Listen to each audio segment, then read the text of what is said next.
Fala galera, tudo bem com vocês? Eu sou o professor Guilherme Augusto e estou aqui na sexta-feira com S de Ceará.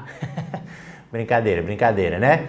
Mas esta maratona é específica aí para o estado do Ceará, maratona específica para o município de Crato, que vai ter aí concurso muito em breve, né? Então a gente está sempre aqui nos pedagógicos tentando trazer para vocês algumas maratonas nas sextas-feiras específicas para os editais que estão aí na praça. Então, se você é aí de algum município, algum estado, que o concurso já está aí batendo as portas, manda para a gente que a gente faça uma maratona específica para você. Então, eu sou o professor Guilherme Augusto, para quem não me conhece, quem está chegando aqui no canal dos pedagógicos por agora, já se inscreve no canal, já ativa o sininho para acompanhar aqui com a gente, tá bom? Sextas-feiras, a gente sempre diz assim, a semana só encerra depois de passar aqui por essa maratona que nós temos aqui.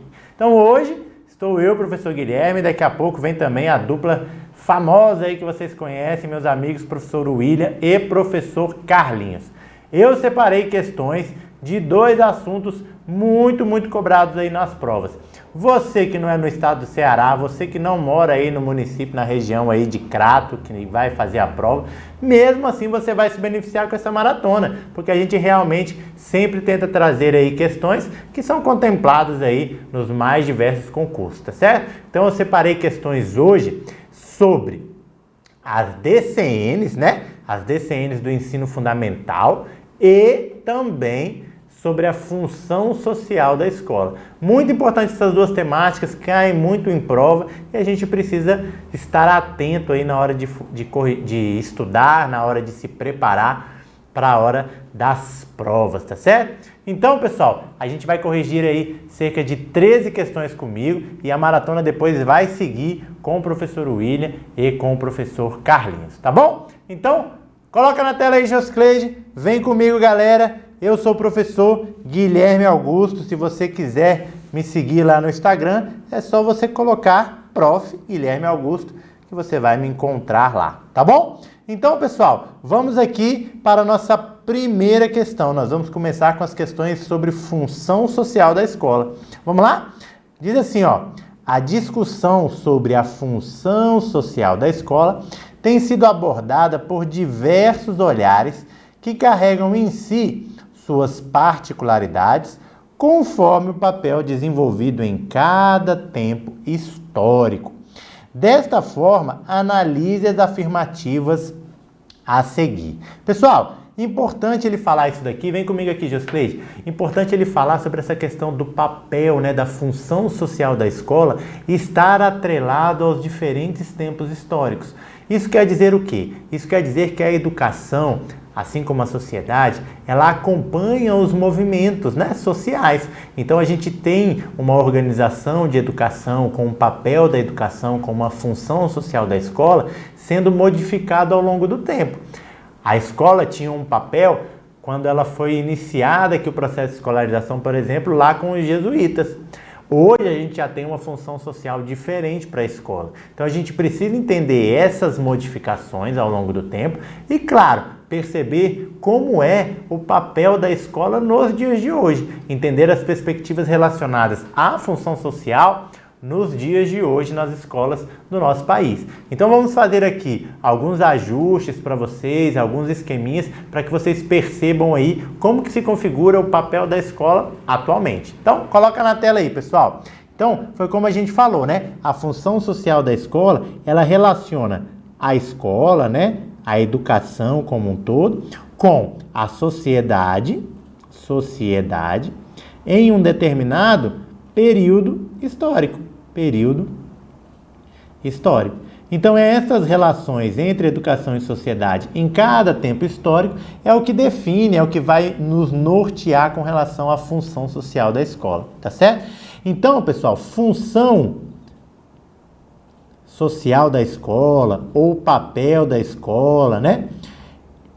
Isso daí, pessoal, tá sempre de acordo com a perspectiva de um projeto de sociedade. Ou seja, como é a sociedade que eu quero, como é a sociedade que eu quero constituir, isso vai passar por uma organização escolar. Ou seja, na formação dos alunos, eu vou precisar trabalhar certos aspectos em sintonia, em consonância, né, com o projeto de sociedade que eu quero.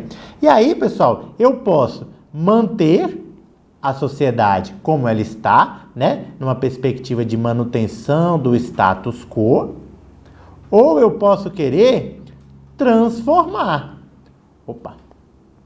Ou eu posso querer transformar a sociedade, não é verdade?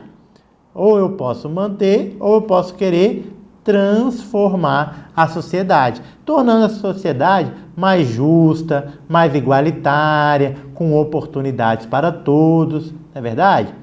Então, é a questão do projeto. Será que eu quero uma sociedade da forma como está? Ou será que eu quero uma sociedade eu quero uma sociedade diferente, uma sociedade transformada?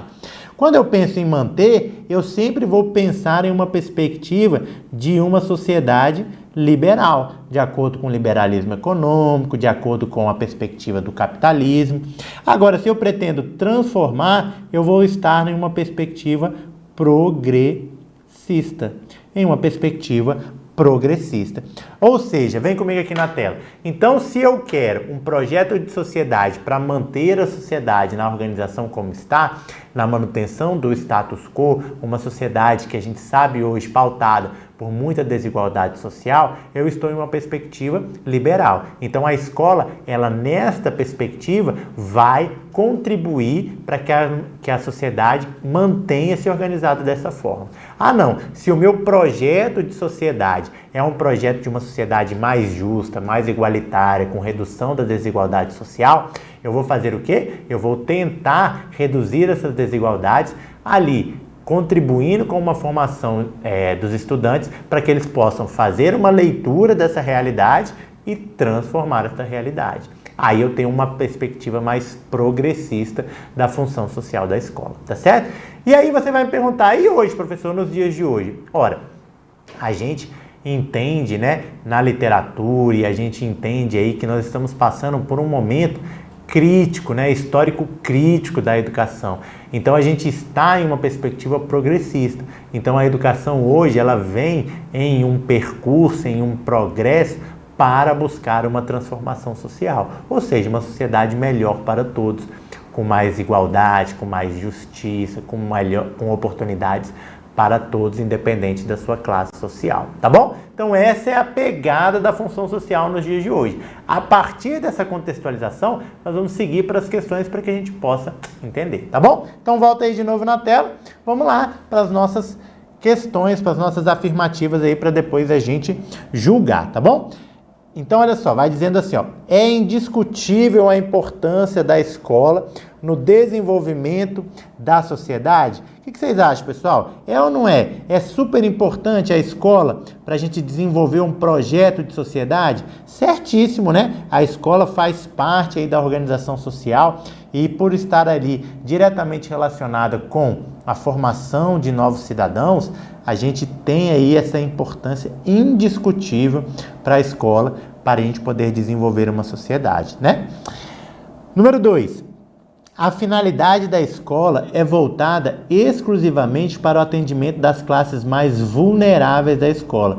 Cuidado com isso, tá, pessoal? Vem comigo. É claro que a escola ela precisa ter uma atenção com as classes mais vulneráveis, as classes mais inferiores, mas ela não vai ser exclusiva só para essas pessoas, né? As pessoas das classes maiores, elas também precisam passar pelo processo de escolarização para que eles também despertem a consciência de que eles podem também contribuir para uma sociedade melhor. Então, os dois grupos são importantíssimos. Então, por isso que essa afirmativa vai estar errada. Quando ele diz aí, ó, na tela, que a finalidade da escola é voltada exclusivamente para as crianças, né, para as classes mais vulneráveis, não. Todas as pessoas vão passar pelo processo de escolarização e assim buscar uma transformação social.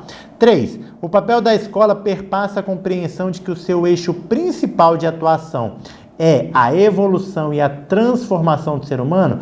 Sem dúvida, né, pessoal? A escola, ela quer uma transformação da sociedade. E essa transformação passa por uma transformação de nós, né, seres humanos, que estamos aqui desempenhando os nossos papéis sociais. Então, está corretíssimo. Número 4. Desde sua criação, a escola tem tido o papel de expor as desigualdades sociais e econômicas. Aqui, pessoal, eu já vou dar o gabarito dessa questão, tá? Esse item aqui, na questão, ele está errado, mas eu julgo, assim, que esse item foi um pouquinho mal elaborado, porque ele fala assim, ó, a escola tem o papel de expor as desigualdades sociais.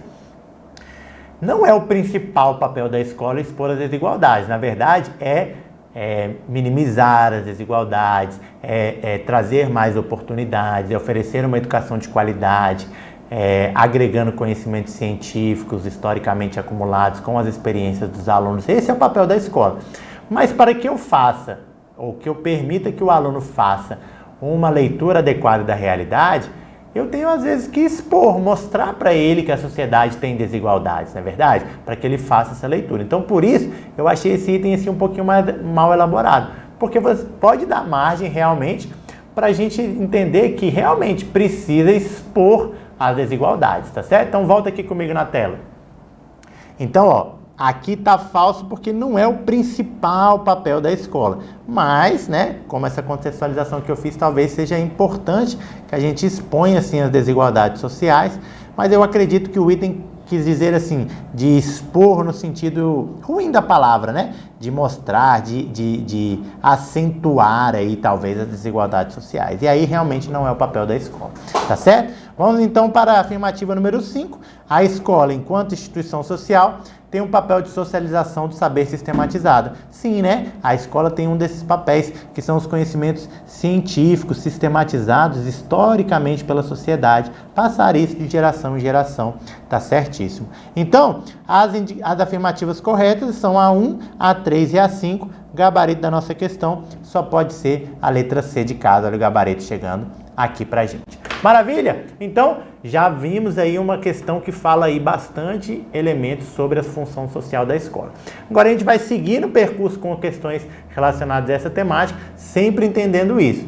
Qual é o projeto de sociedade que eu quero, e isso vai estar diretamente relacionado à função social da escola. Show de bola? Então, coloca aí na tela, vamos para a questão de número 2. Questão de número 2 está aí na tela comigo. Conforme consta nos parâmetros curriculares nacionais, a prática escolar, ó, a galera aí do Ceará aí, ó, parâmetros curriculares nacionais ainda é cobrado, tem que ficar atento nisso aí, tá certo? Então vamos lá. A prática escolar distingue-se de outras práticas educativas, como as que acontecem na família, no trabalho, na mídia, no lazer e nas demais formas de convívio social. O que ele está querendo dizer? Que a educação que se faz na escola é diferente de outro tipo de educação, não é verdade? Sem dúvida, né? A escola ela tem uma outra forma mais sistematizada de educar, diferente, por exemplo, da educação que a gente vê na família. Então, olha aqui, ó. Distingue-se por isso, por constituir-se o quê? Então, olha só. A prática escolar, que característica que ela tem que se distingue das outras práticas educativas, por exemplo, do convívio familiar?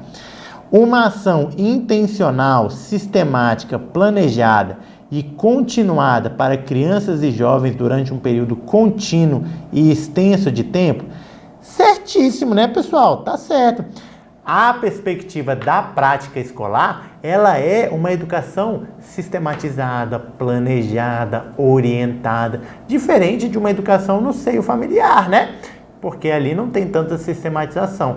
Quando eu vou para a escola, eu tenho os currículos, eu tenho os programas educacionais, então eu tenho uma educação mais sistematizada. E isso traz uma diferenciação importante das outras configurações educativas que nós temos na sociedade, tá bom? Então, coloque aí, aqui já vai estar nosso gabarito, né? Na letra A perspectiva escolar tem essas características. Vamos ver as outras. Um espaço totalmente centrado no desenvolvimento dos educandos,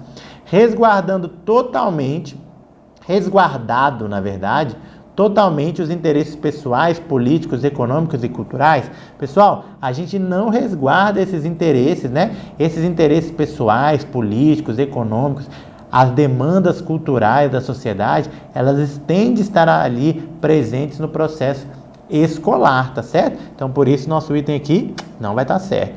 Letra C, de um local especificamente planejado para acolher crianças e adolescentes, onde todos os profissionais são sempre formados e qualificados para lidar com toda e qualquer demanda. Muito cuidado com isso, né? Em achar aí que os professores ou os profissionais das carreiras educacionais são aí super-homens e super-mulheres, né? Que podem ali atender a toda e qualquer demanda. Não, muitas responsabilidades recaem sobre o professor, que muitas vezes não é atribuição do professor, né? Então, infelizmente, o professor absorve isso daí. Mas a gente tem que entender que cada um tem o seu papel para a evolução de uma nova dinâmica social. Então, coloca na tela aí, ó, quando ele fala aqui, ó, lidar com toda e qualquer demanda. Não, né? Quem dera se os professores pudessem resolver todos os problemas, né? Letra D, de técnicas científicas reconhecidas e aprovadas para o uso em crianças e adolescentes em processo de contínuo desenvolvimento. Quando eu tenho aqui, ó, perspectivas de técnicas, pessoal, eu estou aqui mais próximo de uma ideia de tecnicismo, né? E isso é mais atrelado a uma perspectiva liberal de educação. E se eu estou numa prática escolar de uma função social da escola para os dias de hoje, eu não tenho essa perspectiva. Por isso, gabarito da nossa questão só pode ser aí, ó, letra A. Vamos direto para 3. Questão de número 3 vai falar assim: a função social da escola, se articulada com as concepções de educação que estão presentes e dominantes em dado contexto histórico. Sobre o assunto, assinale a alternativa que não corresponde à função social da escola moderna. Então, as escolas dos dias de hoje. Vamos ver as características e vamos ver o que está inadequado, tá certo? Lembrando, a gente hoje quer uma escola, o que, pessoal? Ó, uma escola para formar cidadãos, ó, cidadãos críticos, reflexivos, que façam uma leitura da realidade, né, para poder transformar essa realidade, que possa também trazer uma perspectiva de uma formação, o que? Integral, né, em todas as dimensões do sujeito, cognitivo, motor, afetivo, social, né, sempre voltado ali para a construção de conhecimentos, né, com os alunos, né, onde os alunos são alunos, ó, ativos, né? E não aqueles alunos passivos, mas alunos ativos. Essa é uma perspectiva da escola dos dias de hoje. Então vamos entender aí as afirmativas e ver aquela que não se adequa à escola moderna nos dias de hoje. Vai falar assim, ó: adaptar e preparar as pessoas para a realidade social, porém, concomitantemente, busca formá-las como sujeitos questionadores, críticos e transformadores desta mesma realidade. Sem dúvida, né? Aquilo que a gente acabou de falar, para que eles possam fazer a leitura da realidade. Isso aqui está certo, não vai ser esse o nosso gabarito. Letra B. Acolher as pessoas, mas ao mesmo tempo selecioná-las com o intuito de, na conclusão do processo de escolarização, a sociedade ter condições para escolher os sujeitos que estão melhor preparados para o mercado de trabalho. Olha a perspectiva tecnicista de novo, né? Será que a escola ela tem a função de selecionar e separar aqueles ali, ó, que estão melhor preparados? A ideia é oportunizar para todos, né? Isso não condiz aí com as perspectivas mais modernas da educação. Então, por isso, ó, aqui vai estar o nosso gabarito. Isso não está de acordo com a função social em uma perspectiva progressista. Vamos ver as outras? A escola nos dias de hoje tem de lidar com conflitos sociais sem fugir deles, dialogando e incentivando essa prática com os alunos e professores na construção de consensos possíveis. Certíssimo, né? O diálogo ele é fundamental na escola moderna, é fundamental para a construção de conhecimentos. Letra D. Contribuir com o desenvolvimento dos indivíduos e da sociedade por meio da fusão e seleção das culturas científica, artística e popular, de maneira a reorganizá-las em saber escolar. Ou seja, eu preciso desenvolver os indivíduos, permitindo que eles tenham acesso às culturas da ciência, das artes, às culturas populares ali do seu contexto, da sua região, e transformando isso, reorganizando isso em quê? Em conteúdo, em saber escolar, né? Então tá certíssimo também. E letra E, favorecer e edificar a cidadania das pessoas, uma vez que conceitos e ideias, hábitos e valores são desenvolvidos e articulados com vistas a se compreender que vivemos em uma sociedade diversa, complexa e contraditória. Então, olha aqui as dimensões, né? A gente desenvolver aí valores, hábitos, conceitos e ideias em uma perspectiva aqui, ó, cidadã, né? Então, esse é o papel de fato da escola nos dias de hoje, tá certo? Vem comigo aqui na tela. E aí, galera, como é que estão as questões? Lembra, tem sempre que atrelar aqui projeto de sociedade que eu quero nos dias de hoje, tá certo? Então é bom porque você vai constituindo aí qual vai ser o seu papel enquanto professor. Assim que você assumir aí no Ceará ou em qualquer lugar do país a sua turma efetiva, você tentará, né, com muito carinho, muito afinco aí, tentar desenvolver essas práticas aí da função social das escolas modernas, das escolas contemporâneas, das escolas progressistas nos dias de hoje. Show de bola? Vamos seguir com mais questões? 4 na tela. Ó, antes disso, o gabarito, né? Vamos confirmar aqui, ó, gabarito B de beleza. Show de bola. Questão de número 4. Tá aí na tela então pra gente. Vamos lá. Ao discutirmos a função social da educação e da escola, estamos entendendo a educação no seu sentido mais ampliado, ou seja, enquanto prática social que se dá nas relações sociais que os homens estabelecem entre si e nas diversas instituições e movimentos sociais, sendo, portanto, constituinte e constitutiva dessas relações, ou seja, elas constituem e são constituídas aí nessas relações. Então, vamos aqui às afirmativas e vamos ver quais são ali as verdadeiras, que é o que ele quer. Vamos lá. A escola, no desempenho de sua função social de formadora de sujeitos históricos, precisa ser um espaço de sociabilidade que possibilita a construção e a socialização do conhecimento produzido, tendo em vista que esse conhecimento não é dado a priori. Trata-se de conhecimento vivo e que se caracteriza como um processo em construção. É isso aí, né, pessoal? A gente não pode mais entender que os conhecimentos são verdades absolutas. Os conhecimentos científicos, eles são construídos historicamente, eles são vivos. Quantas coisas a gente aprendeu, os nossos avós aí aprenderam, que a ciência foi transformando, entendendo que era de uma outra forma, uma outra perspectiva, né?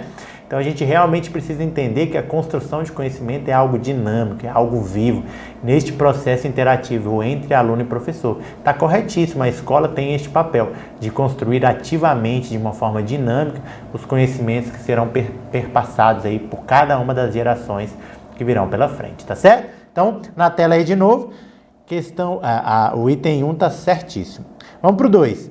Pensar a função social da educação e da escola implica problematizar a escola que temos na tentativa de construir uma escola que queremos. Então, ou seja, eu preciso fazer uma leitura da realidade, ou seja, problematizando a escola que nós temos, para a gente poder transformar a realidade para aquilo que queremos. Nesse processo, a articulação entre os diversos segmentos que compõem a escola e a criação de espaços e mecanismos de participação são prerrogativas fundamentais para o exercício do jogo democrático na construção de um processo de gestão democrática. Pessoal, marcante, né? Essa perspectiva de democracia, de uma gestão democrática, entendendo a realidade para poder transformar. Isso é papel, é função social da escola nos dias de hoje. Está corretíssimo, a partir da integração e da articulação desses diversos componentes que compõem a escola e a sociedade como um todo. Corretíssimo também. Vamos para 3. A escola em uma instituição social que é uma instituição social, né, que, mediante sua prática no campo do conhecimento dos valores, atitudes e mesmo por sua desqualificação, articula determinados interesses e desarticula outros. Nessa contradição existente no seu interior está a possibilidade da mudança, haja vista as lutas que aí são travadas. Portanto, pensar a função social da escola implica em repensar o seu próprio papel, sua organização e os atores que acompanham. Pessoal, maravilha, né? A gente não pode entender que a escola é um espaço perfeito. A escola tem as suas dificuldades, né? Tem as suas marcas negativas. E o processo de transformação social que passa pela instituição escolar, que passa pelo processo educativo, a gente precisa fazer esse processo de se autoanalisar, né?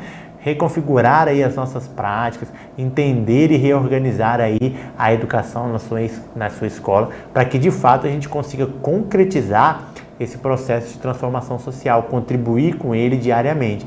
Então sim, tá certíssimo. A escola precisa entender as suas dificuldades para poder ali agir sobre elas e transformar, tá bom? Então coloca aí na tela os 3 itens aqui, ó, tá corretíssimo. Então está verdadeiro o que está posto aí nos 3 itens aqui, ó, letra A, nos itens 1, 2 e 3. Gabarito? Muito bem, certíssimo. Vamos para a questão de número 5, mais 3 questõezinhas sobre a função social da escola.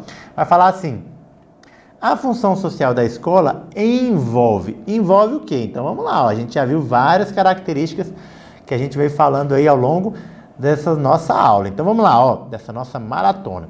O compromisso com a formação do cidadão e da cidadã, com o fortalecimento dos valores de solidariedade e o compromisso com a transformação dessa sociedade. A função social da escola envolve isso? Envolve um compromisso com a formação do cidadão e também fortalecer valores de solidariedade e de compromisso, voltados aqui, ó, para quê? Para a transformação da sociedade. Tem nem o que dizer, né? Que está certíssimo aqui, vai ser o nosso gabarito. Vamos ver o erro das outras? A função social da escola envolve a transmissão de certas competências e habilidades necessárias para que a pessoa atue competitivamente no mercado de trabalho altamente seletivo e cada vez mais restrito. A gente sabe, pessoal, vem aqui comigo, que a escola também passa por essa formação para o trabalho. Mas a gente tem que ter o cuidado de que isso não se torne aí um reforço desse jogo competitivo que nós vivemos, né? A ideia é entender as diferentes oportunidades, entender as diversidades que existem aí, né, em cada pessoa e promover que cada pessoa possa aí, de fato, alcançar aí, né, aquilo que deseja.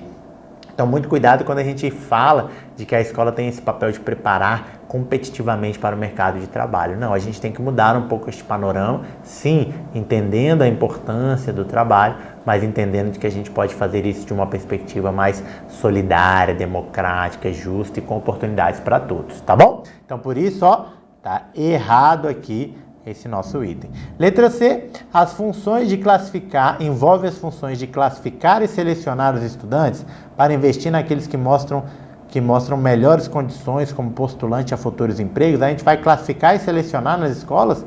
De jeito nenhum, né, pessoal? A ideia é oportunizar, ó, oportunizar para todos, né? Chega dessa ideia de classificação e seleção dos melhores. Letra D. A função social da escola envolve a educação das crianças das camadas populares para cumprir o seu papel de reprodução das relações sociais, de apoio à manutenção do status quo e da cultura prevalecente no meio que se vive. A gente hoje entende que a escola tem que manter o status quo, ou seja, as camadas populares continuando ali, reproduzindo essa ideia de serem ali exploradas em uma perspectiva de desigualdade. Está erradíssimo, né? Também a letra D. E letra E, desenvolver a expressão oral, a escrita e o cálculo para que o cidadão disponha de ferramentas para sobreviver em um meio social e de trabalho em que a competição é cada vez mais acirrada. Isso aqui é importante, né, pessoal? Isso aqui é importante, a gente desenvolver a capacidade de escrever, de calcular, mas a gente não tem que explorar a função social da escola apenas reduzindo aí a ideia de uma preparação para o mercado de trabalho. A escola tem uma função muito mais abrangente no sentido de transformação social, né? Ó, transformação. Essa é a palavra-chave, não é verdade? Então o gabarito da nossa questão só pode ser mesmo a letra A. Vamos direto para a questão de número 6. Tá aí, ó. Questão de número 6 na área pra gente. Ele vem com uma afirmação de novo, né? Esse autor aqui é super importante para nós. Vamos lá. Estar em formação implica um investimento pessoal, um trabalho livre e criativo sobre os percursos e projetos próprios, com vistas à construção de uma identidade que é também uma identidade profissional, ou seja, o processo de formação dos professores, né? E no desenvolvimento também de uma identidade. Com este entendimento, a postura do profissional, do magistério, do professor deve, exceto, o que o professor deve fazer enquanto postura profissional e o que ele não deve fazer, a gente tem que identificar. Então vamos para a letra A. O profissional deve participar ativamente do projeto político-pedagógico, pois este é importante mecanismo de formação profissional? Sem sombra de dúvida, né? Sem sombra de dúvida, o professor tem sim de participar da elaboração do PPP. O PPP não é aquele documento que tem que ficar lá na estante e sendo produzido e atualizado só pelo gestor da escola, de jeito nenhum. O profissional da educação tem de estar presente na elaboração e mais na execução do projeto político-pedagógico. Letra B. Negar a separação. O professor deve negar a separação artificial entre teoria e prática, entendendo que só a partir dos problemas concretos é que o conhecimento acadêmico teórico pode tornar-se útil e significativo. Nesse sentido, o profissional deve ser um pesquisador de sua prática. Pessoal, de jeito nenhum, né? Isso daqui realmente está correto. Olha aqui, o professor, ele não vai entender que existe uma separação aqui, entre teoria e prática. A ideia é de uma praxis, né? Ou seja, teoria e prática de forma indissociável, né? Indissociável. A gente tem que parar com isso de que só a teoria que é importante. Não, as duas coisas são fundamentais, tá certo? São únicas, indissociáveis, é uma coisa só. Letra C. O professor deve produzir dentro da própria escola valorização da ação pedagógica, onde se possa observar, analisar, atuar e refletir e compartilhar avanços e limites da profissão. Pessoal, vem comigo aqui um desabafo. Isso às vezes falta, né, na categoria dos professores. A gente vê aí outras categorias profissionais que são assim às vezes mais unidas, né? E às vezes conseguem conquistas. É claro que a categoria de professor já conseguiu muitas e muitas conquistas. O pessoal da nova geração, e eu me incluo nisso, né? Às vezes a gente desconhece a história, né, da categoria em conseguir realmente benefícios para a categoria de professores. Mas a gente acha que tem que ser cada vez mais forte, né? A gente tem que valorizar o nosso trabalho de professor. A gente tem que agregar a nossa categoria para fortalecer, para que a gente realmente possa alcançar melhores condições de trabalho, de valorização financeira, social, para a nossa profissão, que é tão importante. Nós não precisamos nem reforçar isso, né? Nem dizer isso. Então, isso aí a gente pode realmente melhorar, né? A gente pode fortalecer aí cada vez mais a ideia de ser professor. Então, coloca aí na tela, vamos para a letra D. Até agora não achamos aquela que é o exceto, hein? Participar, o professor deve participar das formações organizadas pela escola, pelas regionais e pelo órgão central, né? Secretarias, assim, sempre com o compromisso de qualificar o seu fazer pedagógico, bem como o coletivo escolar, sem dúvida, né? Isso a gente está pensando numa perspectiva de formação continuada, né? Continuada. E isso aí acontece nos espaços da escola, nas regionais de ensino, na secretaria a nível mais abrangente. Então só pode estar aqui na letra E, né? Vamos lá. O professor deve estudar sempre por conta própria? Já começou mal, né? Pois estudos acadêmicos ou organizados pela escola, regionais de educação e órgão central não permite liberdade de percurso e projetos próprios na busca de identidade profissional.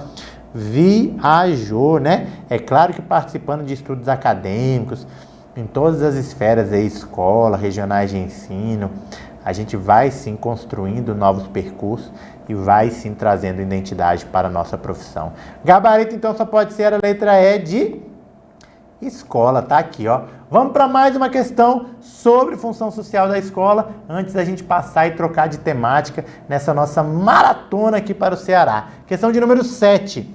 A educação escolar deve exercitar a democracia e a cidadania enquanto direito social, sem dúvida, através da apropriação e produção de conhecimentos. São pressupostos que corroboram com o enunciado acima. Corroboram é o quê? Estão alinhados, né? Alinhados, que reforçam, que sustentam o que está escrito ali acima. Então, ou seja, ele quer saber a função social da escola, né? Da educação ali como um todo, nessa perspectiva democrática, cidadã. Então, vamos lá, vamos às alternativas. Mas ele quer o exceto, Vamos tomar cuidado com isso aqui. Então, vamos lá. Que a passagem pela escola resulte para todos na apropriação de conhecimentos e habilidades significativas para ser atuante e determinante no processo de transformação social. Sem dúvida, né? A escola precisa realmente construir conhecimentos, construir habilidades que promovam aí a transformação social. Corretíssimo. Letra B. A busca de uma sociedade isenta de seletividade e discriminação, libertadora, crítica, reflexiva e dinâmica, onde homens e mulheres sejam sujeitos de sua própria história. É isso, né, pessoal? A gente precisa acabar com essa perspectiva de seleção, de discriminação, mas entender uma ideia mais crítica, mais reflexiva, libertadora. Corretíssimo. Letra C. A democracia é aquela característica de uma sociedade que garante a totalidade de seus membros condições materiais, sociais e culturais. Democracia não é só para alguns, né, pessoal? É para todos, condições materiais, sociais e culturais. Eu preciso garantir isso em uma escola democrática, numa escola progressista nos dias de hoje. Tá correto? Letra D. A escola deverá buscar sua autonomia e competência como espaço de decisão que trabalhe na direção de que as crianças e os jovens aprendam, diminuam a repetência e aumentem a permanência na escola. Sim, a gente tem que buscar isso, né? Essas ações, né, são importantes para que a gente acabe, né, ou pelo menos minimize com esses roteiros, com essas trajetórias de fracasso escolar, né, onde tem a repetência, onde tem o abandono escolar, mas que a gente possa permitir que os alunos tenham garantias, né, de permanência na escola, que eles desenvolvam sua autonomia. Então aqui, o que não vai corroborar nessa perspectiva escolar deve estar aqui de novo na letra E. As exigências da sociedade frente aos avanços tecnológicos e às transformações econômicas e culturais colocam cada vez mais a necessidade da escola voltar-se para a produção de conhecimento dissociado da construção dos bens sociais, culturais, materiais e o exercício de cidadania. Dissociado, pessoal, tá? Separado. Então, eu tenho que separar os conhecimentos da perspectiva social, cultural e do exercício da cidadania. De jeito nenhum, eu tenho que estar associando isso. Por isso, esta palavrinha aqui, deixou o nosso item errado. Então, o exceto que ele queria só pode ser a letra E. Show de bola! 7 questões sobre função social da escola. E aí, pessoal? O que vocês acharam? Tem de saber essas perspectivas, né? A função social da escola passa diretamente pelo desempenho do nosso trabalho docente. Então, lá, na hora da prova, isso vai ser cobrado. Então, galera do Ceará, meu Ceará, hein? Josicleide aí que tem lá um resort, ele não tem só um chalé ou uma casinha, ele tem um resort em Fortaleza, ali perto da Praia do Futuro, né? Ali aquele resort, é do Josicleide. Se você precisar de um desconto, fala com ele, porque Josicleide ele está lá, quando ele passa as férias, ele vai lá na Praia do Futuro, em Fortaleza, né? E fica lá, né? Usufruindo aí das benesses, né? Que ele alcança aí com o trabalho dele. Tá bom, pessoal? Então, galera do Ceará, 7 questões já foram, a gente tem mais 7 agora, só que a temática vai mudar. Por quê? Também cai muito em prova sobre as diretrizes curriculares nacionais. Depois das diretrizes curriculares gerais para a educação básica, aquela que é mais cobrada são essas que a gente vai trabalhar hoje, as DCNs para o ensino fundamental de 9 anos. Você precisa estar atento aos artigos. Por quê? Porque muitos de nós vamos trabalhar aí no ensino fundamental, ou grande parte de nós. Então essas DCNs, elas são fundamentais, tá bom? Então, galera do Ceará e galera do Brasil inteiro, se liga nas questões de DCNs que vem por aí. Tá aí na tela para você. A gente começa na questão de número 8. Então, vamos juntos. Vai falar assim, pessoal, o ensino fundamental... para a galera que ainda não sabe, né? Vamos colocar aqui, a gente sempre tem gente chegando no canal, começando a sua jornada. A gente está falando, das DCNs para o ensino fundamental de 9 anos. E esta é a resolução de número 7 de 2010. Resolução número 7 de 2010. Resolução do Conselho de Educação, tá certo? Então, Aqui você vai encontrar as informações e os artigos referentes a essas questões que nós vamos falar. Show de bola? Vamos seguir então. O ensino fundamental obrigatório com duração de 9 anos, gratuito na escola pública e iniciando-se aos 6 anos de idade, terá por objetivo a formação básica do cidadão mediante o quê? Mediante, ele está falando ali dos objetivos, né, que a gente tem ali, dos princípios que a gente tem ali para o ensino fundamental. São 4 e eles estão listados lá no artigo 7º, tá bom? Vamos ver se ele traz aí pra gente. Mediante o desenvolvimento da capacidade de aprender, tendo como meios básicos dominar a leitura, a escrita e o cálculo, certíssimo, isso é importantíssimo e fundamental para o ensino fundamental. A compreensão do ambiente natural e social do sistema político, da tecnologia, das artes, dos valores em que se fundamenta a sociedade, ou seja, eu tenho que compreender tanto a perspectiva natural e social como dessas esferas aqui da sociedade? Tenho sim, tá certíssimo. 3. Mediante o desenvolvimento da capacidade de aprendizagem, tendo em vista a aquisição de conhecimentos, de habilidades e a formação de atitudes e valores. O ensino fundamental é etapa importantíssima para isso. E o fortalecimento dos vínculos de família e dos laços de solidariedade humana e de tolerância recíproca em que se assenta a vida social. Galera, nada mais nada menos, ele trouxe a literalidade do artigo 7º. Então, todas as afirmativas estão verdadeiras. Esse artigo aqui, ó, olha o gabarito aí, ó, letra D. Esse artigo clássico.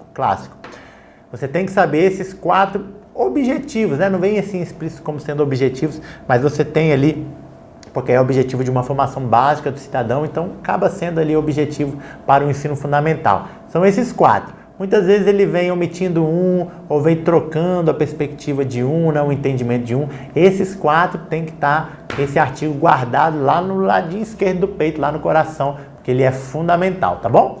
Vamos lá, questão de número 9. Eu vou sempre sinalizando para vocês os artigos e apontando aí para que você possa estudar lá nas DCMs. Número 9 fala assim: de acordo com as diretrizes curriculares nacionais do ensino fundamental, a educação de qualidade como direito fundamental é, antes de tudo, relevante, pertinente e equitativa.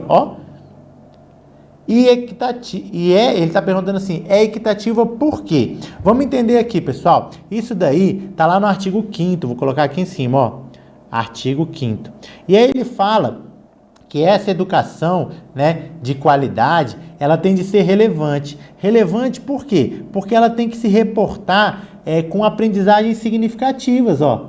Aprendizagens significativas. Ou seja, os alunos eles têm que aprender aquilo que é relevante, aquilo que tem significado para eles, né? De acordo ali com as suas exigências pessoais, de acordo com as demandas sociais.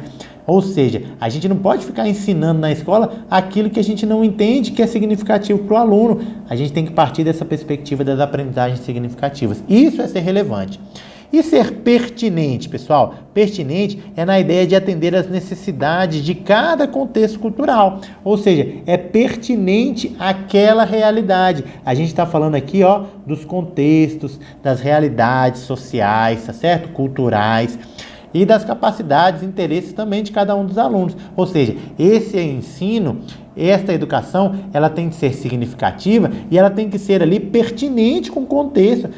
Por que será que eu tenho que ali adequar algumas perspectivas quando eu falo, por exemplo, do ensino ali lá no sul do país e lá no norte do país? Porque eu estou ali observando as realidades diferentes que existem, tá certo? E essa educação, ela também tem que ser equitativa. E aí ele pergunta, equitativa por quê?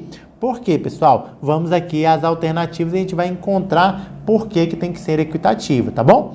Porque reporta-se a promoção de aprendizagens significativas do ponto de vista das exigências sociais, escolares, de mercado, de desenvolvimento pessoal e de evolução de todos os que compõem a comunidade escolar e extraescolar. Quando eu estou falando de aprendizagens significativas, né? Estou falando da relevância, não da equidade. Aqui não está correto. Porque trata de forma igualitária aquilo que se apresenta como desigual no ponto de partida, com vistas a obter desenvolvimento e aprendizagem equiparáveis, de modo a assegurar a todos igualdade de direito à educação. Aqui ele quer confundir a gente. Ó, ele já está trazendo aqui a sinalização de equitativa, pessoal. É a gente tratar os diferentes de forma diferente para que a gente possa trazer aprendizagens equiparáveis. Então, muito cuidado com isso, pessoal. De a gente achar assim, tudo a gente tem que tratar todo mundo igual. Não. A gente tem que perceber as diferenças, as diversidades, né? E tratar os diferentes com a sua necessidade, com a sua característica, né? Mas sempre buscando que as aprendizagens sejam equiparáveis. Ou seja, então, para este aluno, eu tento desenvolver uma certa forma de processo de ensino-aprendizagem para que ele alcance, da mesma forma que o outro alcance também. Só que aqui eu vou tratar diferente se ele tiver diferenças com o outro, tá certo? Para que a gente possa alcançar um nível mais justo, igualitário, com oportunidades para todos. Aí aqui, quando ele fala em tratar os diferentes de forma igual, vamos tratar todo mundo de mesmo jeito? Não é esse o caminho. Então, ó, coloca aí na tela, de forma igualitária, não, tá errado. Refere-se à possibilidade de atender igualmente às necessidades e às características dos estudantes de diversos contextos sociais e culturais e com diferentes capacidades e interesses. Quando eu estou falando aqui de contextos, ó, eu estou falando na pertinência, não na equidade. Então só pode ser o D. Olha aqui, ó. Tratar de forma diferenciada aquilo que se apresenta como desigual no ponto de partida. Ou seja, no início eu tenho que promover ali as exigências para cada um, com vistas a obter lá no final do processo desenvolvimento e aprendizagem semelhante, equiparáveis, assegurando a todos igualdade do direito à educação. Essa é a ideia de ser equitativa. Aqui está o nosso gabarito, de acordo lá com o artigo 5. Letra D de dado é o nosso gabarito. Pegou aí, pessoal? Então, a educação no ensino fundamental ela tem de ser relevante, pertinente e equitativa. Entender esses três conceitos são importantes para que a gente não os confunda e na hora da prova não perca questões por isso. Temos mais questões pela frente aí. Vamos seguindo direto para a questão de número 10. Maratona tá pegando fogo. Vamos que vamos, eu quero todo mundo gabaritando. Número 10. Segundo, né, a nossa resolução... Opa, aqui ó, tá erradinho, tá? É a resolução de número 7. Aqui veio errado. Que fala, né, sobre o ensino fundamental de 9 anos. É correta a seguinte afirmação. Vamos então para o que ele está afirmando. As crianças que completarem 6... ele está falando do artigo sobre a matrícula. Esse artigo despenca em prova, pessoal. Artigo 8º. E aí você precisa saber que a data que você vai guardar no coração, qual é? É o 31 de março. Pega alguém da família que faz aniversário dia 31 de março e grava essa data, porque ela é importante para você entender se a criança vai para o ensino fundamental ou se ela permanece, por exemplo, no ensino infantil. Então, de acordo lá com a DCN, vamos ver. As crianças que completarem 6 anos de idade após o 31 de março poderão facultativamente ser matriculadas na pré-escola? Não, né, pessoal? De jeito nenhum. Se completou depois do dia 31 de março, não tem nada de facultativo, não. Aqui está errado. Letra B de bola. Para prosseguir o percurso para o ensino fundamental, as crianças deverão ter obrigatoriamente sido matriculadas e frequentando por mais de 2 anos a pré-escola. Não é pré-requisito para ir para o ensino fundamental, passar pela pré-escola na educação infantil. Por isso o item também está errado. Para o ingresso no primeiro ano do ensino fundamental, a criança deverá ter 6 anos de idade completos até o dia 31 de março, em que ocorrerá a matrícula. Então, se ela faz aniversário em janeiro, em fevereiro, até o dia 31 de março, maravilha, vai lá para o primeiro ano do ensino fundamental. Fez depois disso, aí não, aí tem que ir para a pré-escola. Show de bola? Então aqui, ó, gabarito da nossa questão está certíssimo. E a letra D é de obrigação das famílias garantir o atendimento do direito público subjetivo das crianças com 6 anos de idade, efetuando a matrícula e mantendo-as nas escolas de ensino fundamental. Pessoal, é de obrigação só das famílias? Meu povo, de jeito nenhum, né? É obrigação de todos aí garantir esse direito público e subjetivo, tá certo? Então, gabarito da nossa questão só pode ser aí, ó, letra C de casa, segundo o artigo 8º. Então, questão 11. O currículo do ensino fundamental é entendido nas diretrizes nacionais para o ensino fundamental de 9 anos como constituído pelas experiências escolares que se desdobram em torno do conhecimento. Ah, questãozinha aí clássica, né, pessoal? Questãozinha que vai falar sobre, ó, base comum mais parte diversificada, Esses artigos são os artigos 10 e 11, que vão falar sobre essas nuances aí da base comum e base diversificada. O que você tem que levar aí para sua prova? Vem comigo aqui, ó. Base comum para todas as pessoas, todos os educandos, todas, né, as crianças e jovens aí nas escolas. Uma base comum para todos. Parte diversificada, que possibilita ali adequações para os diferentes contextos, né? Mas, pessoal, base comum não pode ser dissociado de parte diversificada. No currículo tem que formar um todo integrado. O artigo vem falar exatamente isso, todo integrado. Essa questãozinha aqui, meio mal elaborada também, porque traz alguns itens aqui que poderia dar margem para a gente marcar como sendo verdadeiro. Mas se a gente for na letra da lei, naquilo que vem lá explícito, aí não tem como errar, tá bom? Então coloca aí na tela, ó, base comum, parte diversificada, você vai entender como sendo um todo integrado, tá certo? Então ele fala, ó, tem uma base nacional comum que é complementada por uma parte diversificada que constitui um todo integrado. Aqui vai estar o nosso gabarito. Quer ver as outras? Ó? São considerados dois blocos distintos? Não. São definidos pelo Ministério da Educação, devem ser definidos pela escola. Galera, aqui ó, que eu acho que está um pouquinho controverso, né? Porque olha só, devem abranger a realidade local e as características regionais. A parte diversificada, em tese, né, se aproxima disso daí, tá? Mas, de acordo lá com a lei, a perspectiva é ser um todo integrado, tá bom? Então, a letra E vai ser o nosso gabarito. Confirma lá, você vai ver lá no artigo 10, que vai falar exatamente essa expressão aqui, ó, tá bom? Então, gabarito tá aí, ó. Letra E de escola. Vamos para 12. Assinale a alternativa correta de acordo com o artigo 15, artigozinho clássico e bem tranquilo aí, mas para quem está começando agora, pode ser aí um artigo que pode derrubar e eu vou mostrar para você. O que você tem que estar atento, ó? Ele está perguntando os componentes curriculares obrigatórios do ensino fundamental. São distribuídos nas áreas de conhecimento. Então ele quer saber quais são as áreas de conhecimento que compõem ali e que abarcam os componentes obrigatórios.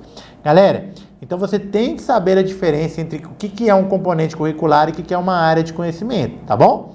Então, por exemplo, português é o quê? É um componente curricular da área de conhecimentos, linguagem. Inglês, mesma coisa. Assim como educação física, como artes, tá certo? Formas geométricas, vai estar ali dentro da área de matemática, por exemplo, tá certo? Então aqui, pessoal, ó, higiene, tá certo? Português, ó, isso daqui não são áreas de conhecimento. As áreas, segundo o artigo 15, ó, linguagens, matemática, ciências da natureza e ciências humanas. Tem gente que ainda fica aqui, ó, temeroso com relação a isso aqui. Ensino religioso, eu vou dizer para você. Professor, ensino religioso obrigatório, de novo a gente sustenta, pessoal, cuidado com isso. É área de conhecimento sim, é componente sim obrigatório para ser oferecido pelas escolas. Oferecido dentro do turno regular, tá bom? Mas a frequência nessas aulas de ensino religioso, essas são facultativas. Então, ou seja, a escola, a instituição de ensino tende a ofertar, mas a frequência por parte do aluno, essa é facultativa. Então, pode pegar, tá vendo? Porque ele fala assim, os obrigatórios. Aí eu leio assim, ensino religioso. Ensino religioso não é obrigatório, não.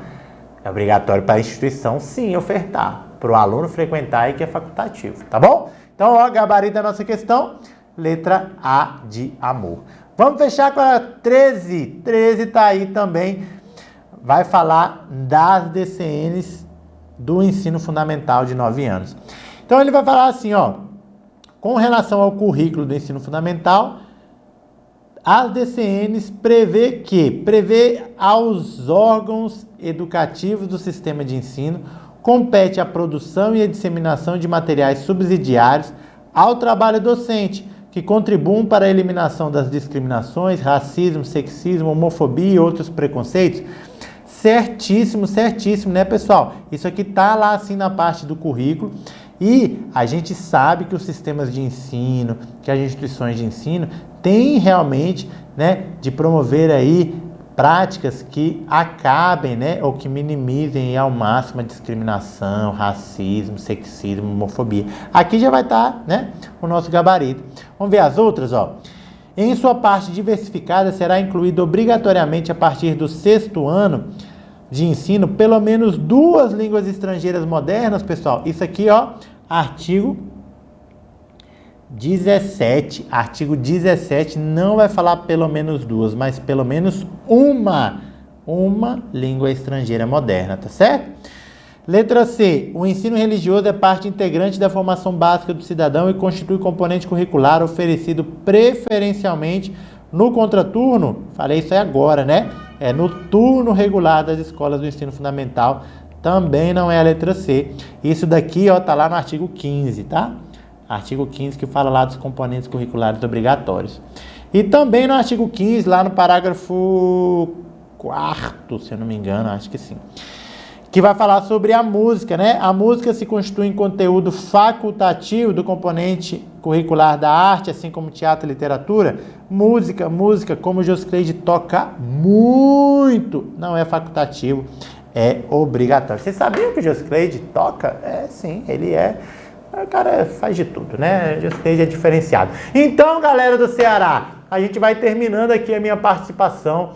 Galera aí de Crato e também galera da região, galera aí toda que esteve nos acompanhando até agora na maratona. 13 questões. Gabaritou tudo? Foi show de bola? Segura as pontas porque vem aí a dupla, né? Vem Carlinhos e William aí para seguir a nossa maratona, sempre aí tentando trazer de forma especial conteúdos para vocês, para as mais diversas regiões do país. Hoje falamos de 2 conteúdos aí super importantes, né? Sobre função social da escola e sobre DCNs do ensino fundamental. Eu espero que você tenha gostado. A gente aqui continua firme acreditando em vocês. Falta mais um pouquinho para sextar de vez. Segura aí com o professor William e o professor Carlinhos e a gente se encontra em outras oportunidades. Um abraço e tchau!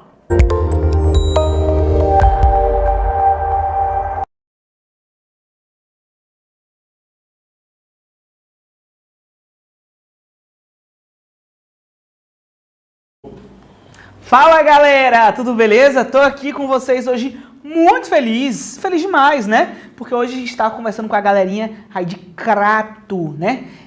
Olha só, gente, muitas pessoas mandam mensagens aí pra gente, fala, professor, faz uma maratona, eu tô até vendo as mensagens de vocês aqui, tá? Mas eu vou conversando aqui. Muita gente fala assim, professor, faz uma maratona aqui pro meu estado, pro meu município. Gente, a gente atende os pedidos, mas você precisa pedir, tá? Eu sei que tá rolando um chat aqui, tem um chat que é onde vocês falam e tem uns comentários. Deixe depois nos comentários, porque o chat ele passa muito rápido, a gente acaba não conseguindo fixar todas as informações. Agora nos comentários, aí com mais tempo, a gente vai lá, olha, avalia, pô, tem muita gente pedindo para tal lugar. E aí o que a gente faz? A gente consegue produzir então uma maratona, a gente chama os nossos parceiros e faz alguma coisa bem legal, tá bom? Hoje eu vou falar um pouquinho da Prefeitura de Crato aí para vocês, né? A gente vai responder algumas questões e ó, a última prova, né, para Crato foi lá em 2012, tem muito tempo, uma provinha bem desatualizada, né, e com pouquíssimas questões. Então, eu tive que buscar algumas questões aí e também buscar de bancas similares, de bancas parecidas. Então, eu trouxe questões que caíram em prova, né, especialmente para a Prefeitura de Crato, para a gente poder relembrar alguns tópicos e depois também aí algumas questões que estão vinculadas a outros aspectos, a bancas similares, tá? Vamos lá então? Vamos dar uma olhada? Olha só, Crato A gente vai resolver essas questões aí, ó. Eu, professor William e a alma do professor Carlinhos aqui, tá bom? Vamos lá então, olha só. Assinale os itens abaixo. Então vamos lá quando a gente fala assim, ó. As características mais marcantes do escolanovismo é a valorização da criança, visto como um ser dotado de poderes individuais, cuja liberdade, iniciativa, autonomia e interesse devem ser respeitados. E aí, gente, é esse o aspecto mesmo quando a gente vem falar do escolanovismo? Escolanovismo tá ligado à escola nova, né? Eu cansei daquela escola tradicional, agora eu quero uma escola nova. Eu vou valorizar a criança? Sim. Criança é essa que tem poderes individuais? Sim. Que tem liberdade? Sim. Que tem iniciativa? Sim. Que tem autonomia? Sim. Que tem liberdade? Sim. Certinho, tá? Aqui eu não vou fazer nenhum questionamento social, mas eu já vou começar a trazer o protagonismo do aluno, tá? Bom, o período compreendido entre a década de 60, né, especialmente em 1960 e 68, foi marcado pela crise da pedagogia nova e a articulação da tendência tecnicista, assumida pelo grupo militar e tecnocrata. E aí, foi isso mesmo que aconteceu, gente? Certíssimo, ó. Por quê? Era aqui onde a gente estava iniciando o quê? Iniciando o golpe militar. Né? Isso mesmo. Na didática tecnicista, a desvinculação entre a teoria e a prática é mais acentuada. Perfeito. Eu vou priorizar nesse negócio de teoria e prática, né? Eu quero moldar, eu quero buscar um pensamento, uma ferramenta humana. Eu quero buscar aí a instrução de cada um desses aspectos, beleza? Instrucionista. O professor torna-se mero executor dos objetivos instrucionais, de estratégias de ensino e de avaliação.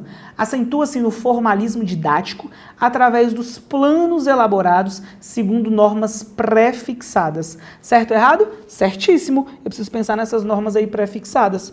O enfoque da didática, de acordo com os pressupostos de uma pedagogia crítica, é o de trabalhar no sentido de ir além dos métodos e técnicas. Eu quero ir além de métodos e técnicas? Sim. Procurando associar escola, sociedade, teoria e prática, conteúdo e forma, técnico-política, ensino-pesquisa e o professor e aluno. E aí, gente, o enfoque dessa pedagogia crítica é exatamente isso? Sim, a pedagogia crítica, ela quer questionar, ela vai criticar tudo que foi dito nas assertivas aqui anteriores. Eu diria que todas elas estão corretas, né? Olha ali, ó, todas estão corretas, vamos ver aqui? Ah, isso mesmo. Galerinha, você viu aqui a forma como foi cobrada tendências pedagógicas? Ele não foi falando, é característica da escola tradicional, é característica... Não, ele trouxe um contexto e que inclusive ficou até mais fácil, né, se assim a gente for pensar. É só você lembrar o seguinte, a gente nasce num período tradicional e uma hora a gente cansa disso, fala assim, chega dessa escola tradicional, essa escola velha, eu quero uma escola nova. E aí a gente vai ter então a escola nova, que vai ser dividida lá nas renovadas. Depois disso vai vir um golpe militar. Aí a gente vem para a era tecnicista. Só aí a gente já falou de 4 tendências pedagógicas. Todas essas até aqui não questionam a sociedade. Elas não questionam o papel da educação no âmbito social que a gente tem. Posteriormente a isso, aí a gente muda um pouquinho. Aí a gente vem para as progressistas. Nas progressistas a gente tem a libertadora, a libertária e a crítico-social dos conteúdos. Essa pedagogia crítica aqui está muito ligada a Saviani, quando ele fala aí pra gente que existem as críticas, aquelas que vão questionar a nossa sociedade. Então, por isso o gabarito é a letra E mesmo, tranquila. Vamos para a próxima questão, que é a questão 15. Olha aí, ó. Bom, a atividade de planejar invisível para os estudantes é considerada chata e burocrática. Durante décadas, o professor foi obrigado a fazer planejamentos que não tinham nada a ver com o seu cotidiano. Com base nisso, marque a alternativa que apresenta as etapas do planejamento de ensino.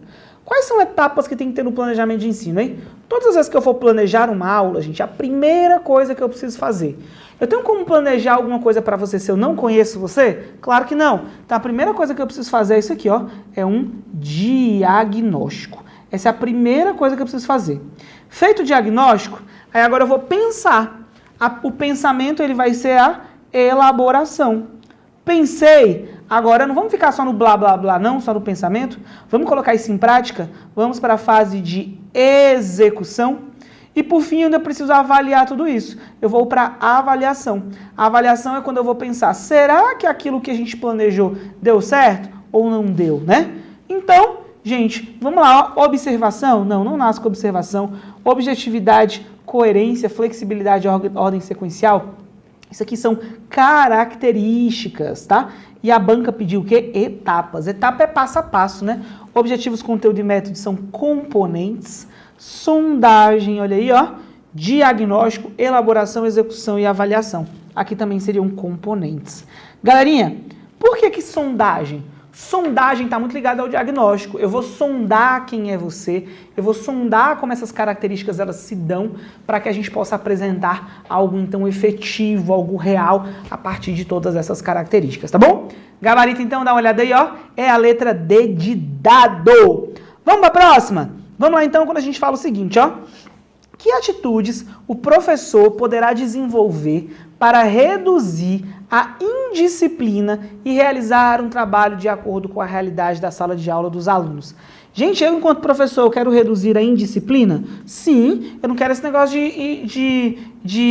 eu não quero pensar aí sobre essa ideia, sobre um aspecto e sobre essas vertentes ligadas aí a outras ações para que a gente possa buscar, para que a gente possa auxiliar aí algumas características que estejam evidentemente ligadas a quê, professor? A ações e as perspectivas que nos levem ao quê? A aspectos disciplinares. O que é indisciplina? Gente, a indisciplina é quando o aluno muitas vezes não apresenta ali um bom comportamento, um bom desempenho.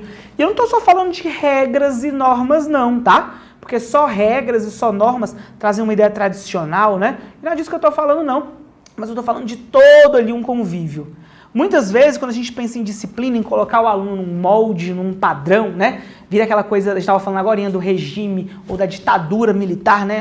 Bater continência? Não. A indisciplina que a gente está falando aqui é de não respeitar os valores, as normas, inclusive progressistas, tá bom?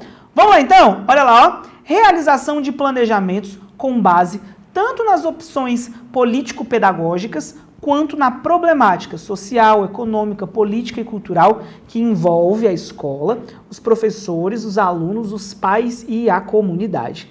Certinho, gente. Esse aqui tá certinho, né? Olha só, o professor precisa fazer isso aqui. Precisa realizar um planejamento e esse planejamento que o professor precisa realizar, ele deve estar de acordo com todas essas ações. Deve estar de acordo com a problemática social, econômica, política, cultural. Eu diria que seja a letra A. Homogeneização. Homogeneizar é fazer tudo ficar igualzinho. Isso é ser homogêneo. Eu quero buscar a homogeneização? Não, tá errado.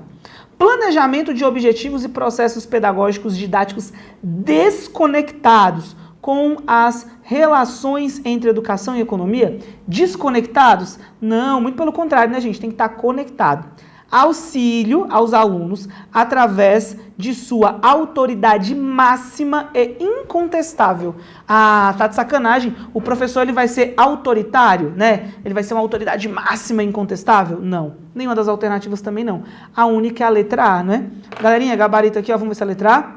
É letra A mesmo. Tranquila essa questão, especialmente ao trazer pra gente os aspectos de como o professor deve se pautar hoje.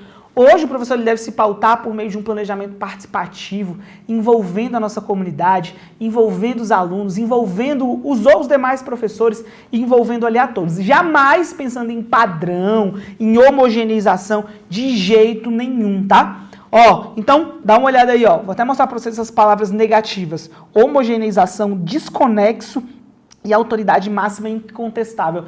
Eu sou o professor e ninguém contesta o que eu tô falando, de jeito nenhum. Gabarito, então, é a letra A, tá bom?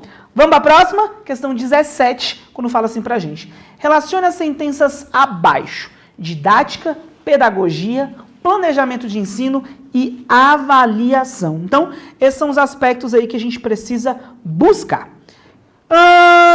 Vamos lá, então, a gente vai ter que colocar na sequência, tá? A sequência aí depois vai nos trazer a nossa realidade, então. Objetivo, conteúdo e método.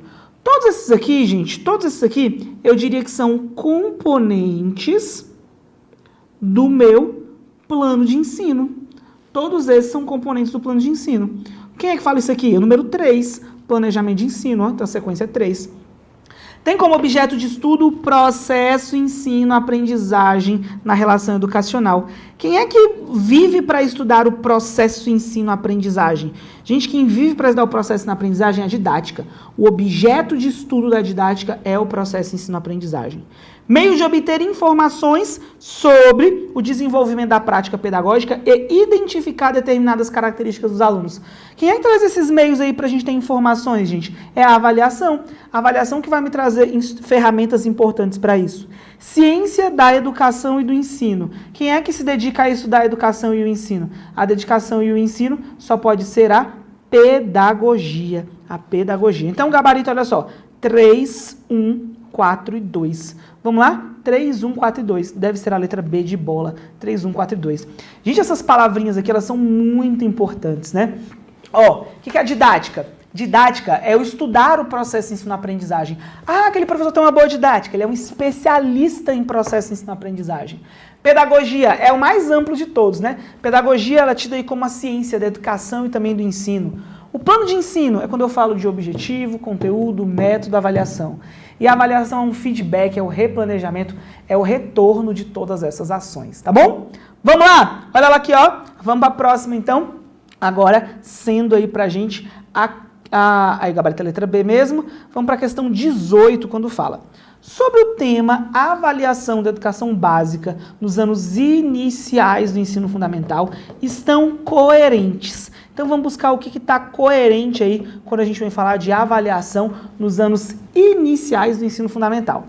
A avaliação baseia-se na concepção de educação que regula a relação aluno, sociedade e movimento, devendo ser um ato reflexo de reconstrução da prática pedagógica avaliativa, premissa básica e fundamental para se questionar o educar, transformando a mudança em ato, acima de tudo, político. Certinho? É esse o aspecto quando a gente vem falar aqui realmente de avaliação. A validade da avaliação, na sua função diagnóstica, liga-se à aprendizagem, possibilitando o aprendiz a recriar, refazer o que aprendeu, criar, propor. E nesse contexto, aponta uma avaliação global, que vai além do aspecto quantitativo, porque identifica o desenvolvimento da autonomia do estudante, que é indissociavelmente ético, social e também intelectual. Ok? Até aqui está tudo de acordo. Em nível operacional, a avaliação da aprendizagem tem como referência um conjunto de conhecimentos, habilidades, valores e emoções que os sujeitos do processo educativo projetam para si, de modo integrado e articulado, com aqueles princípios definidos para a educação básica, redimensionados para cada uma das etapas, bem como o projeto político-pedagógico da escola. Realmente, a avaliação precisa estar adequada ao PPP. A avaliação da aprendizagem no ensino fundamental, onde tem caráter formativo, predomina sobre o quantitativo e classificatório. Adota uma estratégia de progresso individual e contínuo que favorece o crescimento do educando, preservando a qualidade necessária para a sua formação escolar, sendo organizado de acordo com regras comuns a essa etapa. Gente, estava tudo bonito, mas quando ele falou caráter formativo, em que predomina a quantidade e a classificação, não! Aqui vai priorizar o que? A qualidade, não a quantidade. E não pode ser classificatório, né, gente? Tem que ser processual.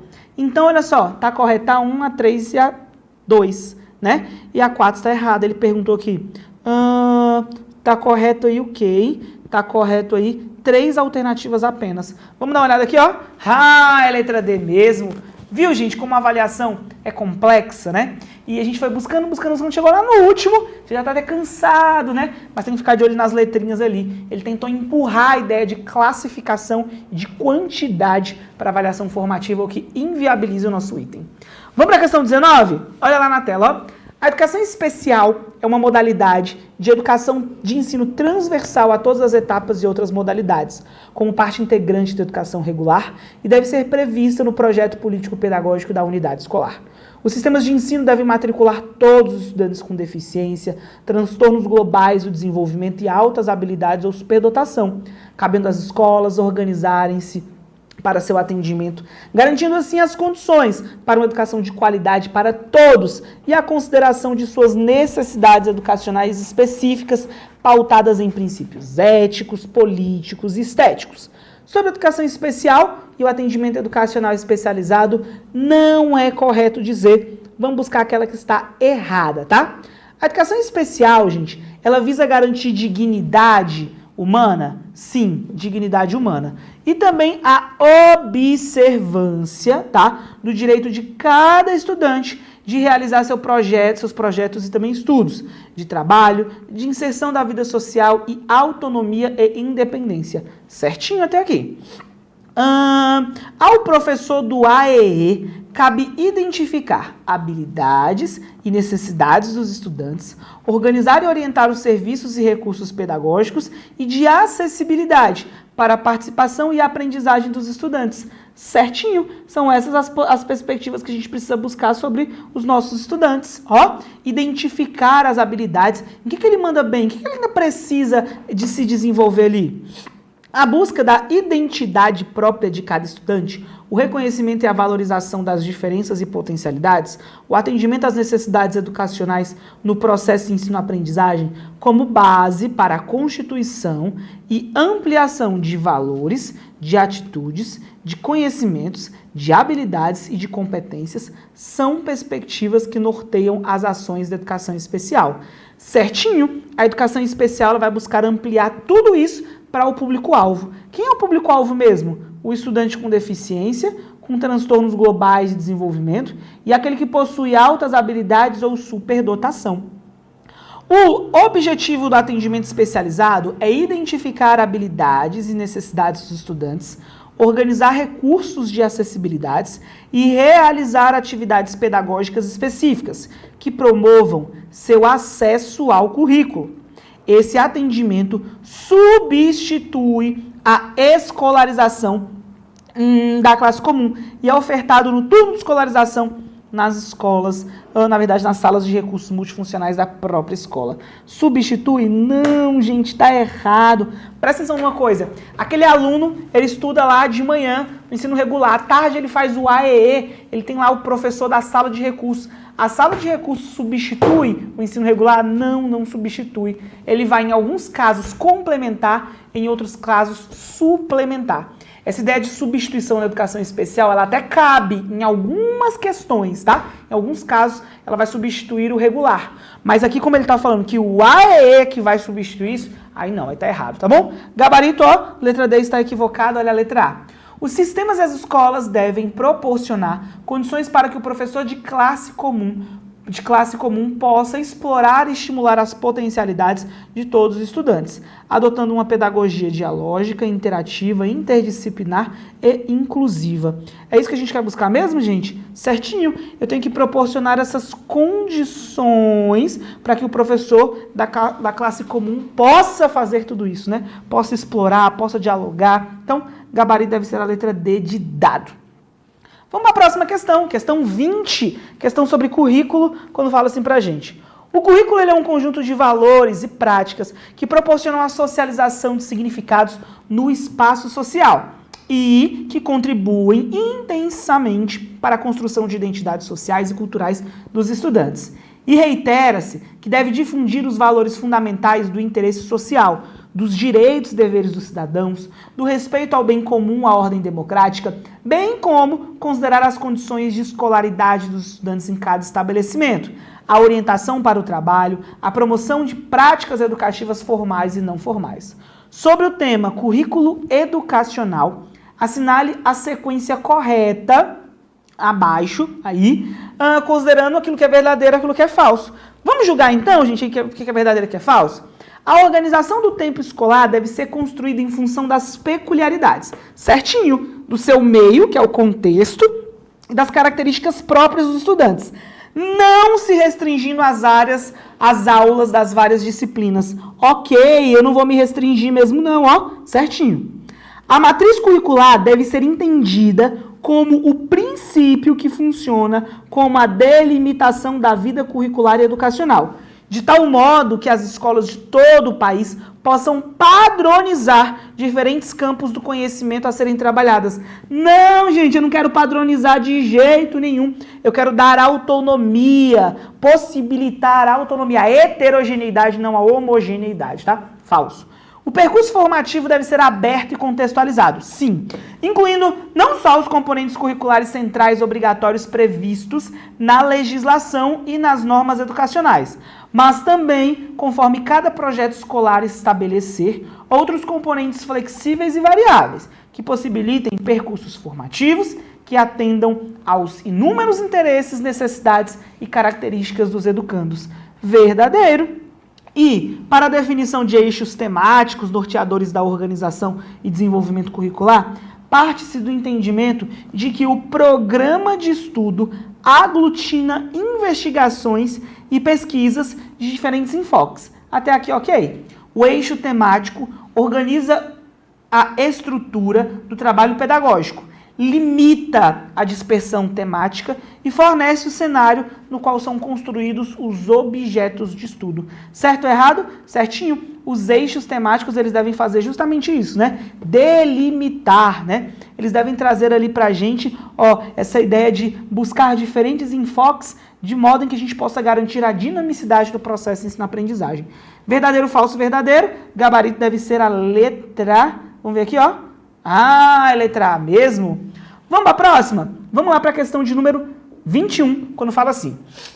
As diretrizes curriculares nacionais para a educação básica afirmam que a educação escolar indígena deve ocorrer em unidades educacionais inscritas em suas terras e culturas, as quais têm uma realidade singular, requerendo pedagogia própria em respeito à especificidade étnico-cultural de cada povo ou comunidade, além da formação específica de seu quadro docente. Observando os aspectos constitucionais, a base nacional comum e os princípios que orientam a educação básica brasileira, estão corretas as alternativas. Vamos entender o que está certo aí? Vamos lá então. Na estruturação e no funcionamento das escolas indígenas, é reconhecida a condição dos povos indígenas como possuidores de normas de ordenamento jurídico próprio, certinho, com ensino intercultural e bilíngue. Oxe, professor, na educação indígena é bilíngue? Sim, porque é em língua materna, mas também em língua portuguesa, por isso é bilíngue, tá? Visando a valorização de suas culturas e afirmações e a manutenção da diversidade étnica. Até aqui está de acordo. Na organização da escola indígena, deve ser garantida a participação da comunidade na definição do modelo de organização da gestão escolar. A comunidade indígena precisa participar, sim, nessa definição. Para a modalidade da educação indígena, é necessário observar sua estrutura social, suas práticas socioculturais e religiosas, ok? Suas formas de produção de conhecimento, os seus processos próprios e os seus métodos de ensino, além de suas atividades econômicas, ok? Os materiais didático-pedagógicos devem ser produzidos de acordo com o contexto sociocultural de cada comunidade indígena. Galerinha, perfeito.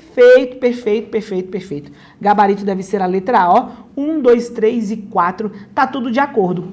Quando falar de educação escolar indígena, você vai lembrar que tem que ser bilíngue, tem ordenamento jurídico próprio, e é claro, né, gente, eu devo respeitar as características e a identidade deste povo, tá? Dá uma olhada aí, eu não quero de jeito nenhum desrespeitar ou criar uma cultura própria, mas sim garantir aquilo que já existe, a manutenção de tudo isso, tá bom? E por fim, nossa última questão quando fala. Na modalidade da educação básica do campo, a educação para a população rural está prevista com adequações necessárias às peculiaridades da vida do campo em cada região. São características da educação do campo. Quais são as características aí? Letra A. Conteúdos curriculares e metodologias apropriadas às necessidades e interesses dos estudantes da zona rural, que, na verdade, em geral, circulam em torno da formação para a ocupação de postos de trabalho nas grandes cidades. A educação do campo, ela vai funcionar isso aqui, para ter o êxodo rural, para fazer com que todo mundo depois arrume emprego na cidade. Não, de jeito nenhum, tá errado. Construção de uma identidade escolar definida pela vinculação com as questões inerentes à sua realidade, certinho, com propostas pedagógicas que contemplam sua diversidade em torno dos aspectos tais como sociais, culturais, políticos, econômicas, de gênero, geração e etnia. Certinho. Gente, eu preciso respeitar essas especificidades. adequação das atividades educativas à natureza da zona urbana? Zona urbana não. Ó, preciso me adequar à educação do campo, à realidade do campo. Organização escolar própria, combinando a adequação do calendário escolar às condições climáticas da zona urbana? Urbana não. Rural, do campo. Formas de estruturação de metodologias pertinentes à realidade do campo, como a pedagogia da terra, pela qual se busca um trabalho pedagógico fundamentado no princípio das competências e das habilidades, a fim de assegurar a inserção no mercado de trabalho das cidades, processo inevitável diante do êxodo rural, de jeito nenhum, gabarito a letra B. Gente, eu quero evitar essa fuga mesmo, né? Se você mora no campo, então vamos oferecer uma educação adequada, então, à sua necessidade, tá? É assim que a gente precisa pensar.